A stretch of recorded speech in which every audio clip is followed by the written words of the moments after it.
Hi friends, இன்றைக்கி நம்ம சேனலில் என்ன பார்க்க போகிறோன்னா பேப்பர் ஸ்டெம். இது எதுக்கு யூஸ் ஆகுது அப்படின்னு பார்த்தீங்கன்னா, ஒரு ட்ராயிங்க்கு ஸ்மஜ் ஒர்க்குக்கு தான் இது ரொம்ப யூஸ்ஃபுல்லாக இருக்கும். அதாவது ஒரு ஏரியாவில் ஷேட் பண்ணுறோன்னா அதை ஈவனாக ஸ்ப்ரெட் பண்ணுறதுக்கு ரொம்ப ரொம்ப யூஸ்ஃபுல்லாக இருக்கும். இது நம்ம வீட்டிலையே எப்படி பண்ணுறதுங்கிறத நம்ம பார்க்க போகிறோம். ஏன்னா வெளியில் வாங்கினா 180 ஆர் 200 அந்த ரேஞ்சில் வரும். வீட்லேயே நம்ம கம்மியான காஸ்ட்லேயே பண்ணிக்கலாம். அதுக்கு ஃபஸ்ட்டு 2 A4 ஷீட் எடுத்துங்க. நான் வீடியோவில் காட்டுற மாதிரி இதை ரோல் பண்ண ஆரம்பிச்சிருங்க. ரோல் பண்ணிட்டு அதோட எட்ஜ் என்ன பண்ணுங்கள், ஒரு டேப் போட்டு ஒட்டிடுங்க. இந்த வீடியோவில் பண்ணுற மாதிரியே நீங்களும் பண்ணுங்கள். பக்காவாக வரும் பேப்பர் ஸ்டெம்ஸு.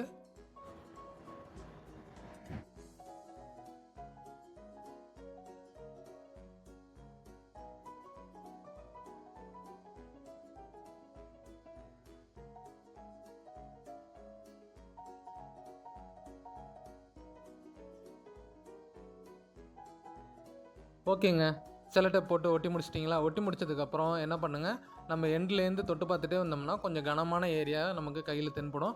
அந்த ஏரியாவை என்ன பண்ணுங்கள், 2 பக்கமும் வெட்டி எடுத்துருங்க. வெட்டி எடுத்ததுக்கப்புறம் இந்த பென்சில் சீவுற மாதிரி நம்ம சீவ ஆரம்பிச்சிடணும். ஷார்ப் எட்ஜாக கொண்டு வரணும்.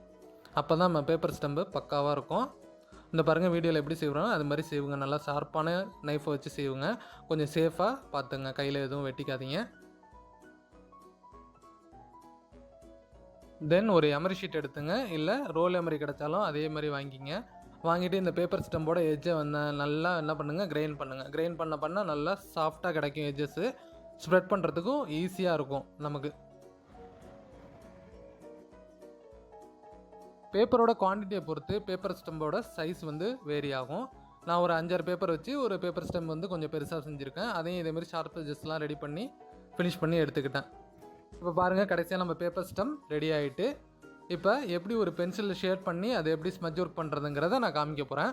பாருங்கள், ஃபஸ்ட்டு பேப்பரில் பென்சிலை வச்சு ஷேட் பண்ணிக்கிறோம். தென் இப்போ நம்ம வீட்டிலேயே பண்ணியிருக்க பேப்பர் ஸ்டெம் எப்படி ஸ்மஜ் ஆகுது அப்படிங்கிறத பாருங்கள். அதாவது கடையில் வாங்குறதுக்கும் வீட்டில் செய்கிறதுக்கும் உள்ள டிஃப்ரெண்ட் காமிக்கிறதுக்காக 2 பக்கம் ஷேர் பண்ணியிருக்கேன். இப்போ பாருங்கள், இது கடையில் வாங்கின பேப்பர் ஸ்டெம்ப்பு. அதோட ஸ்மஜ் ஒர்க் எப்படி இருக்குன்னு பாருங்கள். எப்படி ஸ்ப்ரெட் ஆகுது, ஈவனாக ஸ்ப்ரெட் ஆகுதா எப்படின்னு பாருங்க. தென் இது நம்ம வீட்டிலே பண்ணது. இதோட ஒர்க்கையும் பாருங்கள்.